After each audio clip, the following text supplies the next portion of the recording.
6.4 के 6 तक क्वेश्चन अपने पिछली वीडियो में किए थे। 7वें क्वेश्चन से अब शुरू कर रही हैं। 7वें क्वेश्चन में देखो क्या दिया है कि किसी समकोण त्रिभुज में कोण V का मान कितना है 90 डिग्री। तो AB और BC दे रखे हैं, AB 6 और AC का मान ज्ञात करना है। तो यदि किसी त्रिभुज में एक कोण 90 डिग्री होता है तो उस त्रिभुज की दो भुजाएं दी हो, तीसरी भुजा ज्ञात करने की ट्रिक जो थी पाइथागोरस ट्रिक, ये मैंने आपको बताई थी पिछली प्रश्नावली में, उसी से है संबंधित ये क्वेश्चन।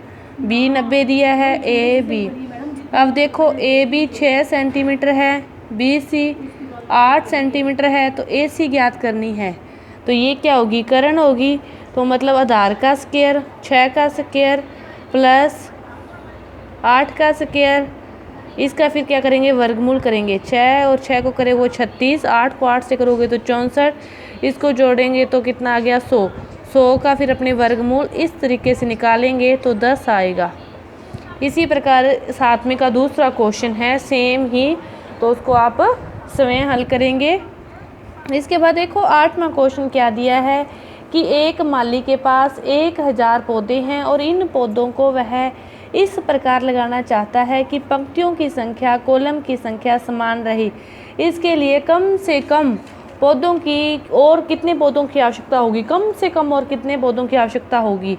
1000 तो उसके पास हैं, लेकिन वह क्या करना चाहता है, उतनी ही पंक्तियां हो और उतने ही कॉलम हो, कि वो किसी बगीचे में लगा रहा है कि कॉलम और पंक्तियों की संख्या समान रहे। तो कॉलम और पंक्तियों की संख्या समान रहे ऐसा बगीचा बनाना है। तो यानी कि क्या बनाना है, वर्ग बनाना है। ऐसा वर्ग जिसकी चारों भुजाएं बराबर होगी तो उसके बीच कॉलम पंक्तियां समान होंगे। तो वर्ग की प्रत्येक भुजा क्या होती है, समान होती है।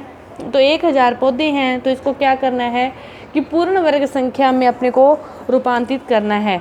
तो देखो कि और कितने संख्या जोड़ें 1000 में कि वह क्या हो जाए, पूर्ण वर्ग हो जाए। वही क्वेश्चन है जो अपने इस प्रश्नावली के पहले क्वेश्चन किए थे, लेकिन इसमें थोड़ा सी उसकी भाषा चेंज कर दी। अब 1000 तो अपने पास पौधे हैं, लेकिन इसमें और क्या जोड़ें कि ये पूर्ण वर्ग हो जाए। तो देखो अपने को याद है कि 3 को 3 से करते हैं तो 9, अब एक एक जीरो लगा देंगे तो कितना आ जाएगा 900। अब 31 को 31 से करोगे तो देखो कितना आ जाएगा 941, 61। अब 32 को 32 से करोगे तो इसको 32 को 32 से गुना करो के देख लेना।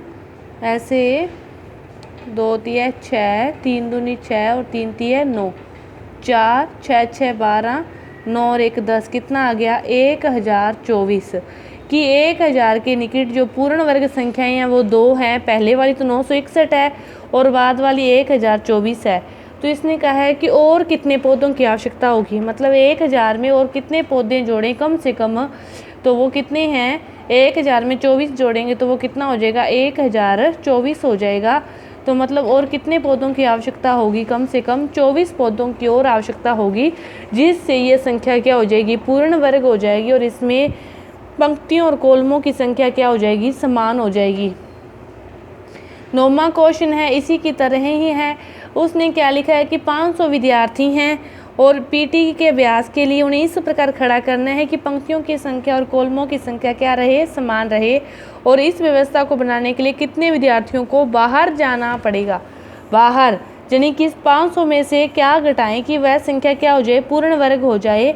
अब देखो 500 है तो 500 के नज़दीक जो पूर्ण वर्ग संख्या आपको याद आ रही होगी 20 को 20 से करेंगे तो कितना आ जाएगा 400। फिर 21 को 21 से करोगे तो कितना आ जाएगा 441। फिर 22 को 22 से करोगे गुना तो कितना आएगा 484।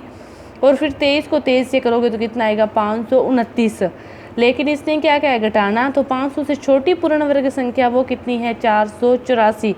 तो 500 में से 484 को घटाएंगे तो कितना आएगा 16 आएगा। कि 500 में से कितने विद्यार्थियों को, 16 विद्यार्थियों को बाहर जाना पड़ेगा, जिससे ये संख्या क्या हो जाएगी, पूर्ण वर्ग संख्या बन जाएगी। पंक्तियों और कॉलमों की संख्या समान हो जाएगी। कितने विद्यार्थियों के बाहर जाने से, 16 विद्यार्थियों के बाहर जाने से। तो ये आपकी प्रश्नावली पूरी हुई।